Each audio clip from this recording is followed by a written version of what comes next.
In one corner is Godzilla, king of the monsters, the Japanese lizard who breathes atomic fire. In the other corner is Kong, the big, hairy bad boy. Who will win? You'll have to watch Godzilla vs. Kong to find out. Or you could take a trip back to 1962 and see what happened the first time these guys squared up against each other.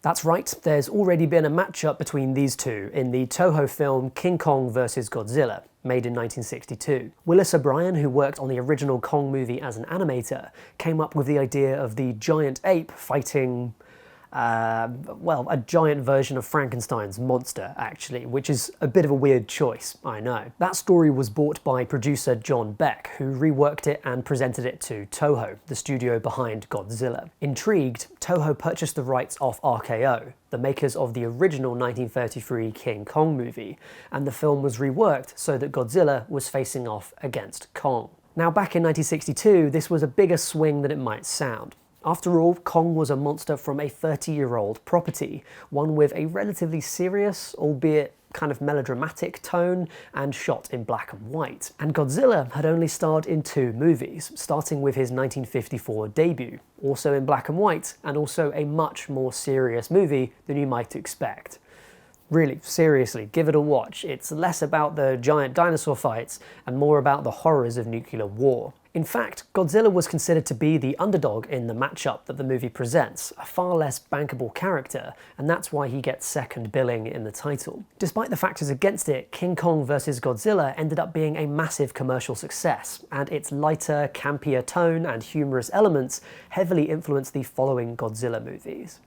It's this film that we have to thank for a much more anthropomorphized, funnier Godzilla, as well as wackier elements like aliens and Mecha Godzilla. If you try to watch King Kong vs. Godzilla though, you probably won't see the great Japanese original. See, when Beck sold Toho the film, he retained the rights to make an English language version of it. This isn't just a straight dub. His team cut the film heavily, reordered the events of the plot, and inexplicably inserted loads of scenes where newscasters explain the story of the film to the audience. Worst of all, it's missing the original soundtrack, probably the best Godzilla music ever and the first use of his now iconic theme. All of these elements basically make the film less good, actually introduce plot holes in some cases, and there are lots of weird mispronunciations in it too. But unfortunately, that's the one I watched, and that's the one that you can get hold of over here for less than like 80 quid. So, oh well. Luckily, the story is roughly the same, so let's dive into what happens in the movie.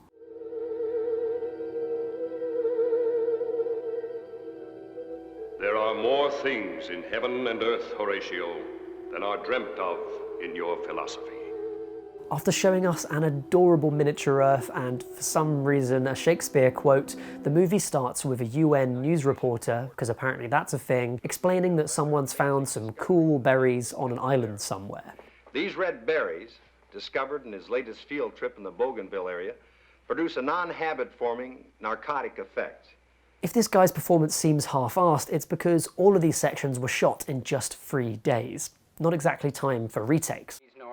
Meanwhile, an American sub in the Arctic somewhere lodges itself in an iceberg, awakening Godzilla.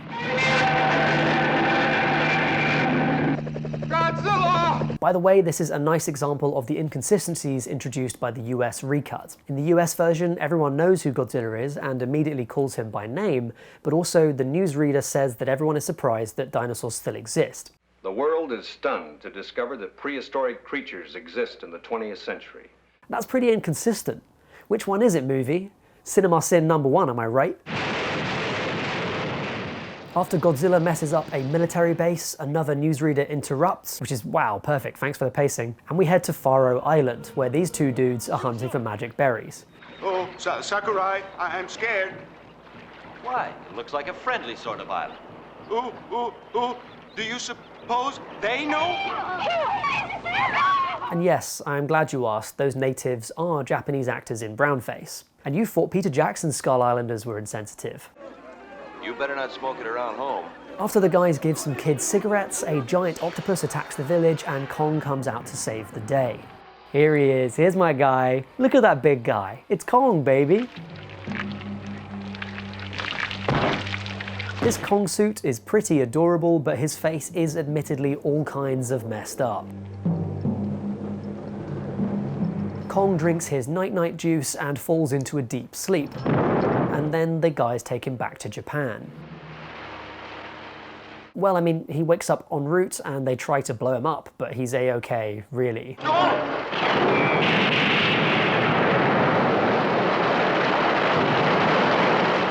And now, an astonishing 55 minutes into a movie called King Kong vs. Godzilla, the two titans actually meet up to fight. It's a good time to note that Kong is way bigger in this continuity than he was in the original RKO film. In the 1933 movie, he's about as big as the top few floors of the Empire State Building.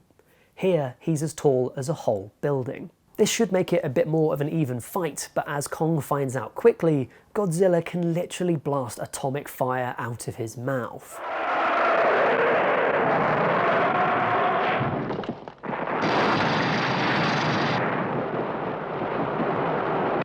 Predictably, Kong gets the stuffing knocked out of him, and Godzilla gets back to his favourite activity, devastating the infrastructure of Japan.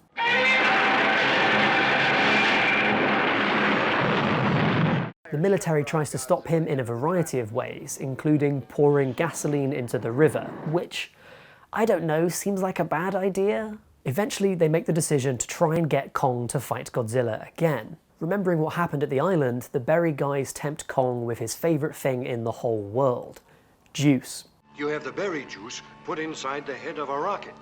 The exploding fumes will put him to sleep. Yeah. Exhibiting what I call big toddler energy, Kong stops running around and promptly falls asleep. He's quite cute though, isn't he? Fluffy. Hey. Look at him being airlifted there. It's just like when your dad takes you out of the car after a long drive.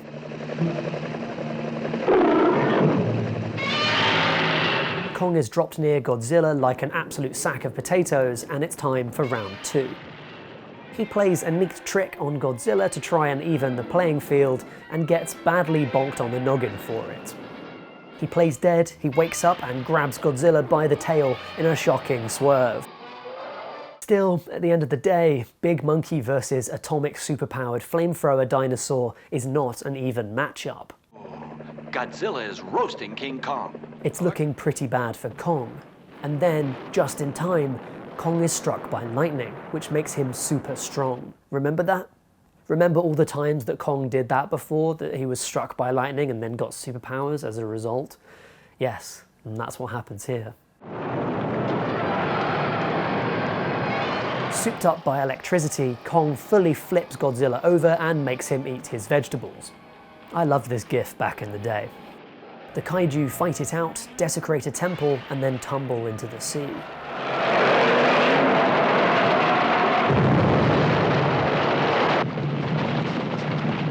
And that's basically it. Yeah, disappointing, I know. Apparently both are still around, but since Kong surfaces first, he won.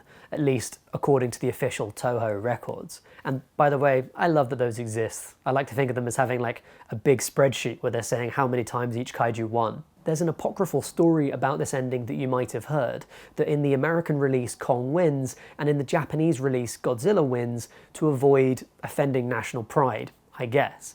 I mean, I would have thought that Godzilla ripping up the entirety of Japan every time he shows up would have offended national pride just fine, but who knows. Well, it's a fun story, but it's just not true. The closest thing is that in the US release, only Kong can be heard making a noise at the end, while at the end of the Japanese movie, both him and Godzilla roar. So that's the 1963 movie King Kong vs. Godzilla. A frankly inconclusive final dust-up, lightning powers, and a lot of night-night juice. How will it go in 2021's Godzilla vs. Kong? It's not clear. Except that they have definitely also been putting Kong on the protein shakes because he's way larger than he was in Skull Island.